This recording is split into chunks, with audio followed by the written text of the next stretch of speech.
Wala siguro ni kahit isa sa atin ang umaasa na sa isang saglit ay babaguhin ng pandemya ang ating mundo.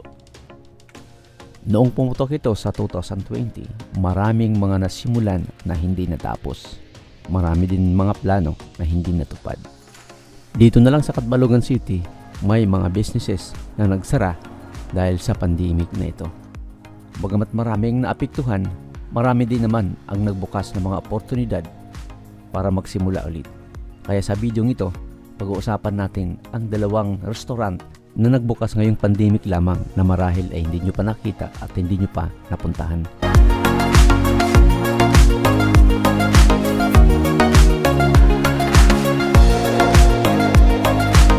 Ako nga pala si Kuya Nolds at tara samahan niya ako at pasyalan natin ang mga lugar na ito.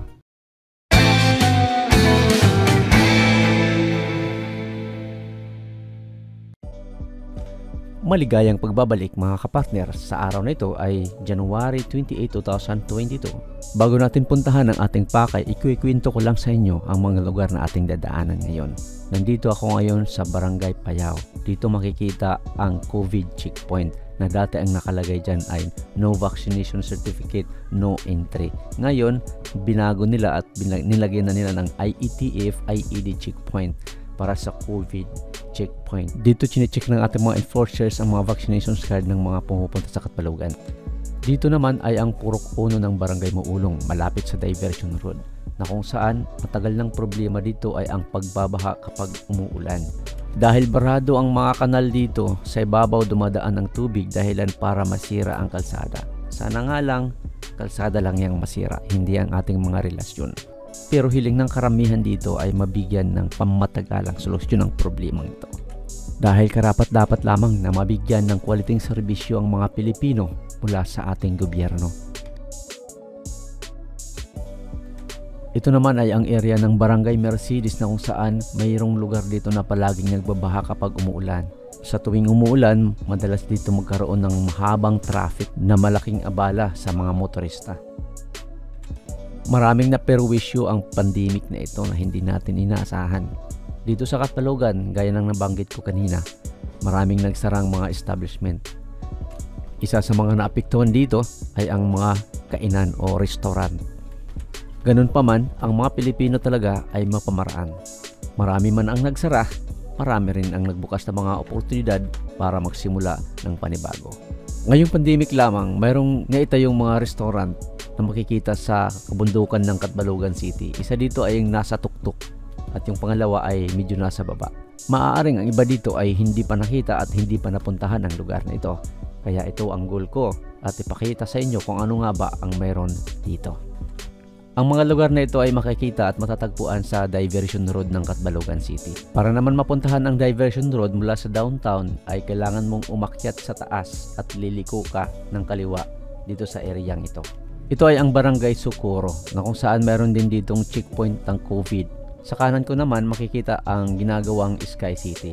Pero ngayon, Sky lang muna dahil wala pang city. Mga ilang metro lang mula sa crossing ng Diversion Road ay una nating mapupuntahan ang Montano Cityscapes and Restaurant. Dito kailangan mong akyatin ang mala Stairway to Heaven na hagdan na hindi ko alam kung ilang steps yan papunta sa taas. Kung isa ka sa mga nakapunta dito at nabilang mo kung ilang steps yan, well, ikaw na talaga. Paki-comment na lang sa baba.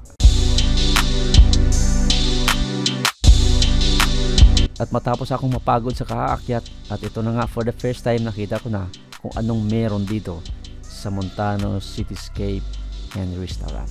Dahil nasa kalangitan ang location ng restaurant na ito, ay talagang makikita mo ang mundo ng Catbalogan City. Maganda dito guys, nakikita mo yung buong city ng Catbalogan. Dahil maganda ang location ng lugar na ito ay nagsisilbi na rin parang pasyalan, restaurant at venue para sa mga iba't ibang events sa buhay. Maganda dahil nasa taas ng bundok, malawak ang event area at kaya sigurong i-accommodate up to 200 person sa lugar na ito. So guys, unexpected. May tubig pala dito, may lake pala dito. Sa taas ito ng bundok ng Catbalogan. This part, pinuntahan ko naman ang pinaka-internal design ng restaurant at mapakita ko na rin sa inyo ang mga ini-cater nilang mga pagkain dito. Dahil pumunta lang ako dito para mag-vlog or mag-video, wala akong na-videoan na actual na food na kanilang niluto. Wala rin akong in-order. Dahil wala akong pang-order. Buti naman, pinayagan akong mag-video sa loob nito. Hindi ako eksperto pagdating sa mga pagkain dahil yung expert ko lang ay kumain. Pero ito ang kanilang menu.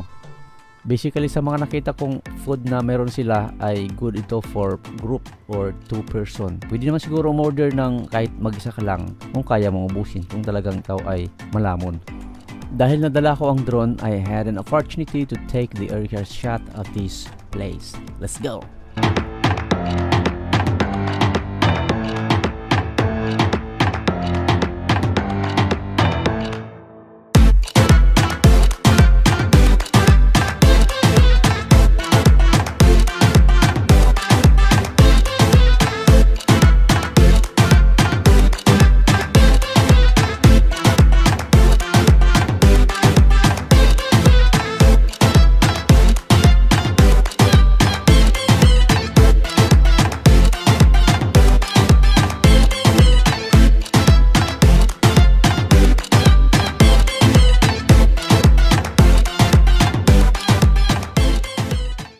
Matapos ko namang halugugin ang Montanos Cityscapes and Restaurant, akalain mo naman kung hindi magpa-pandemic ay hindi ko mapupuntahan ang Baguio. Yes, as in mayroon ditong Baguio, pero maliit. Ito ang tinatawag na Little Baguio. Kung hanap mo naman ay food trip at the same time may kunting pamamasyal, adventure, at marirelieve ang mga stresses mo sa buhay dito sa mundo, ang lugar na ito ay perfect para sa iyo. Kung hindi nyo na itatanong, ito ay makikita sa may diversion road ng Barangay 3C. Ang Little Baguio ay basically isang expansion ng 103 Grill House dito sa Catbalogan City na itinayo noong November 18, 2021 lamang na pagmamayari ni Sir Bayan Tan at pinamamahalaan naman ito ni Sir Dancil Gadin. Little Baguio dahil ito ay nasa taas at napapaligiran nito ng mga puno, halaman at iba pang mga kahoy. Nakatulad din ng Baguio City na nasa taas at napaligiran ng mga iba't ibang kahoy. Hindi ko alam kung tama yung pinagsasabi ko. Hindi ko pa naman napuntahan ang Baguio City. Ang pagkakaiba lang na siguro, ang Baguio City ay sobrang lamig. Dito, baka siya ang nalamig. Ay nako. The place is equipped with dining tables na pwede sa mga maramihan, grupo, families, barkada, co-workers, etc., friends. Or pwede rin kung talagang walang sumasama sa iyo, hindi ikaw na lang magsolo. Little Baguio also caters different events in life gaya ng kasal, bunyag, birthday, anniversaries at marami pang ibang mga pwedeng gawin na pangmaramihan dito sa lugar na ito. At ang bagong darating na features ng Little Baguio ay ang Kitty Bar for beverages para sa mga mahilig mag-inom at maglasing hanggang sa makatulog ka na lang sa CR at maghilik tulad niya.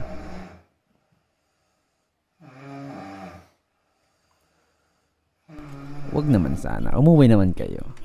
At syempre bago makalimutan, ang Little Baguio ay meron din silang acoustic live session every Thursday and Sunday night wherein you can enjoy listening your favorite songs while taking your drinks and dinner.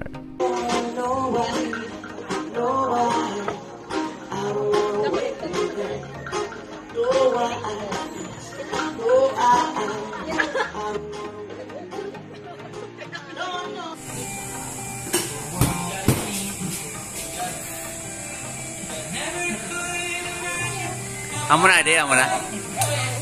Kaway-kaway. Then mga buutan nga taga Little Baguio. Anong naran, sir? Hello, I'm Albert. Ikaw, ma'am. Alright, thank you, thank you. Okay.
Guys, before you end up this video, huwag kalimutang mag-subscribe sa YouTube channel ng Lifetrend TV.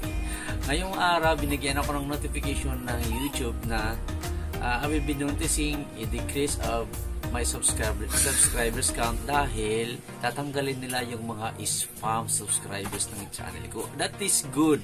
Pero ang bad news ay mababawasan yung subscribers ko. Pero sabi kasi ng YouTube Analytics ay 86% ng aking viewers ay hindi nakasubscribe. So, bigyan naman na pwede kayong mag-subscribe sa YouTube channel. Maraming salamat at mabuhay.